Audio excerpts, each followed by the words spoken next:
మీ business ఏదైనా మీ ఊర్లో promotion చేయాలంటే అది సుమన్ టీవీతోనే సాధ్యం. ఇప్పుడే సంప్రదించండి. 24 గ్రామ పంచాయతీల్లో ఉన్నటువంటి నిధులు మొత్తాన్ని స్వాహా చేసినటువంటి పరిస్థితి. సుమారుగా 40 కోట్ల రూపాయలు పేపర్ మీద మాత్రమే పని జరిగి ఉంటుంది.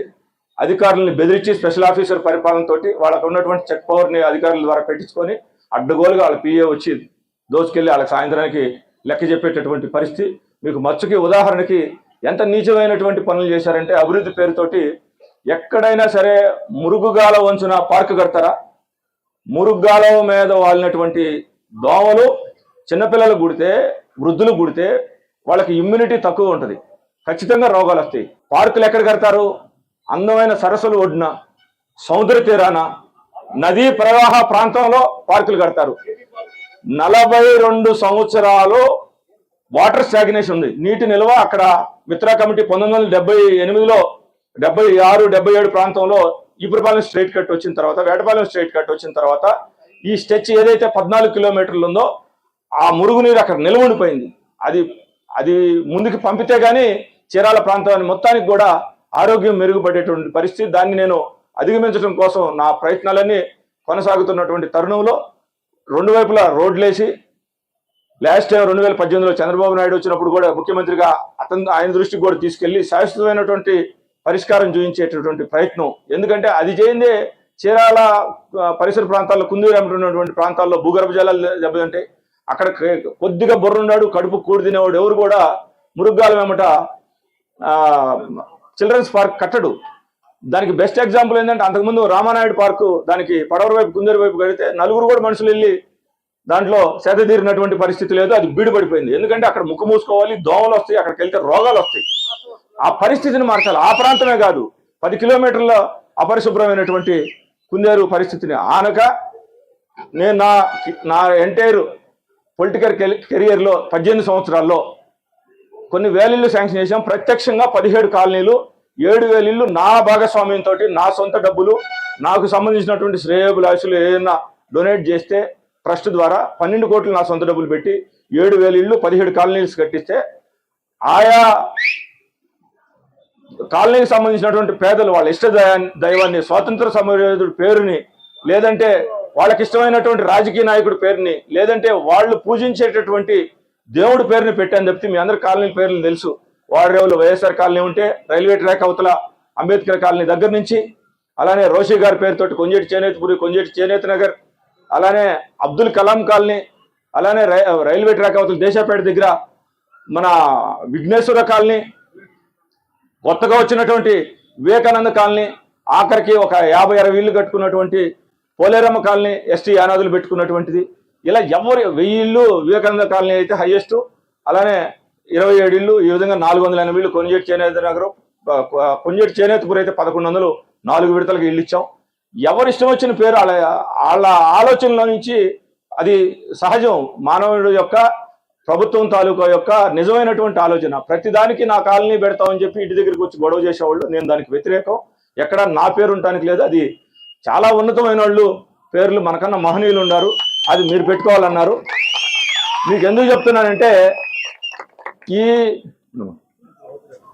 ఎందుకు చెప్తున్నానంటే, ఆ మురుగి కాల వెంబట 1 కోటి రూపాయలు ధనాన్ని, కొత్తపేట పంచాయతీ ధనాన్ని మురుగు కాలలో పోసి కేబీ చిల్డ్రన్స్ పార్క్ అని పెట్టుకున్నాడు.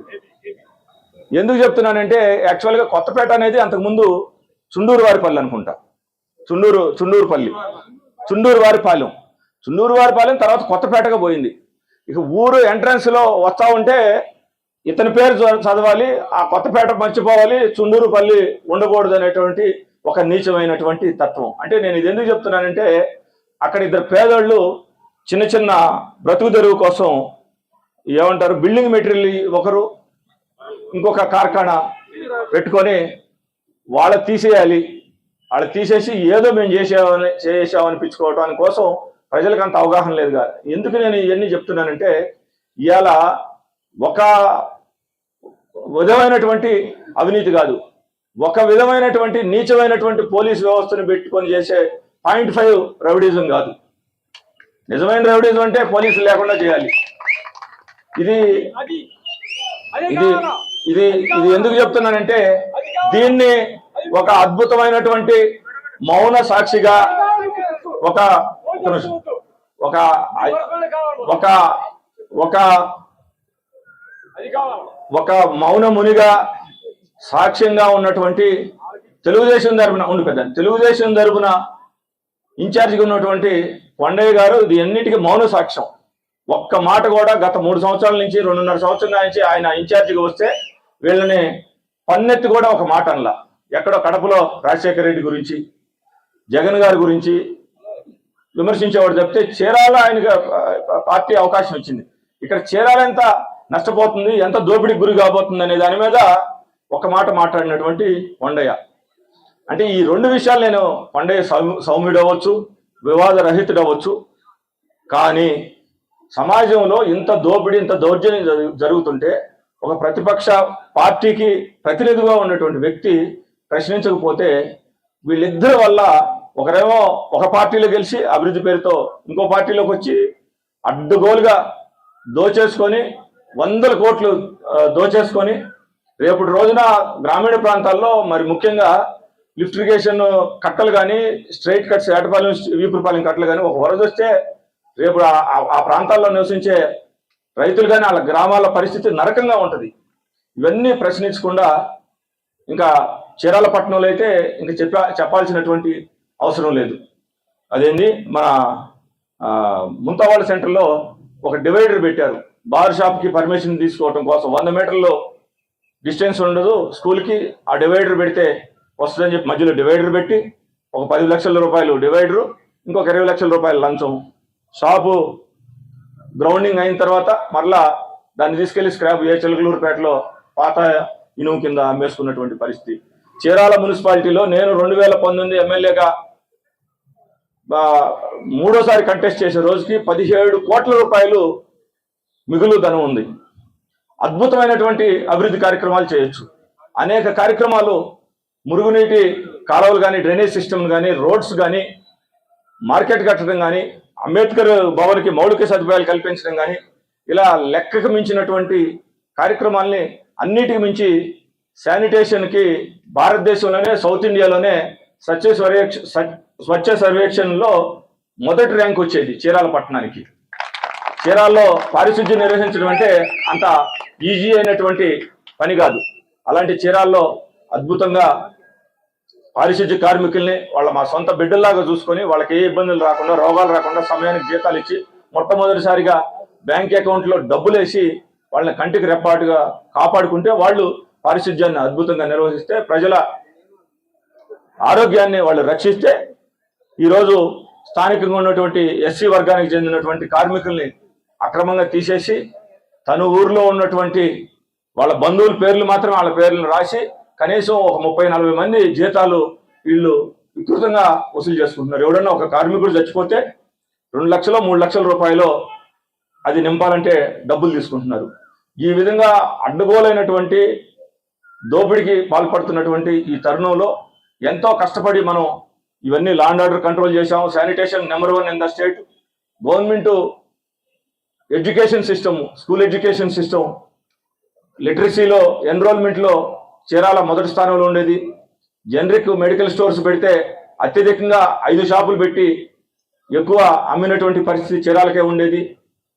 ప్రభుత్వ హాస్పిటల్స్ను కూడా సమర్థవంతంగా ఉన్నటువంటి 4 పిహెచ్సీలు కానీ, ఏరియా హాస్పిటల్ చీరాలను కానీ ఎక్కువ మంది ప్రైవేట్ హాస్పిటల్స్ పోకుండా అదనో పైసా ఖర్చు లేకుండా పేదలకి వైద్యం అందించేటటువంటి విషయంలో కానీ, మరి ముఖ్యంగా తీర ప్రాంతంలో అక్కడ ఉన్నటువంటి గ్రామస్తుల్ని వాడిరావు కానీ, కటారిపాలెం కానీ, రామచంద్రపురం కానీ, పొడిసుబ్బాయిపాలెం, ఊటూరు సుబ్బాయిపాలెం, ఇలా రామచంద్రపురం వీళ్ళందరినీ కూడా చైతన్యపరిచి పారిశుధ్యాన్ని మెరుగుపరిచి కోస్ట్ శుభ్రంగా ఉండేటట్టు చేసి ఒక అద్భుతమైనటువంటి రోడ్డు నిర్మాణం చేస్తే ప్రత్యక్షంగా కానీ పరోక్షంగా కానీ 10,000 మందికి ఉపాధి ఈరోజు టూరిజం ద్వారానే వస్తూ ఉంది.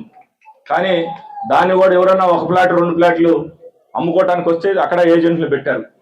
రేపు భవిష్యత్తులో అది కూడా అభివృద్ధి చెందేదానికి, ముందుకు పోయేదానికి అవకాశం లేనటువంటి వాతావరణం ఇక్కడ నెలకొన్నటువంటి పరిస్థితుల్లో నేను ఖచ్చితంగా ఈ నియోజకవర్గంలో ఏర్పడినటువంటి పరిస్థితిని మనం మార్చాలనే ఉద్దేశంతో ఇక్కడ ఉన్నటువంటి స్థానికంగా ఉన్నటువంటి పెద్దలు ప్రజల ఆకాంక్ష మేరకు నేను కాంగ్రెస్ పార్టీలో జాయిన్ అయ్యి కొనసాగాలని చెప్పి, అలానే నేను ఏ రోజు కూడా